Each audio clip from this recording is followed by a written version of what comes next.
गरुडगमन तव चरणकमलमिह मनसि लसतु मम नित्यम् गरुडगमन तव चरणकमलमिह मनसि लसतु मम नित्यम् मनसि लसतु मम नित्यम् मम तापमपा गुरुदेव मम पापमपा गुरुदेव मम तापमपा गुरुदेव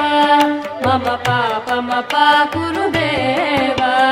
जलजनयन विधिन मुचिहरण मुख विबुध विनुत पद पद्मा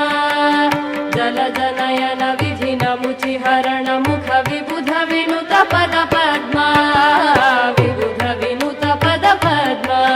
मम तापमपा गुरुदेव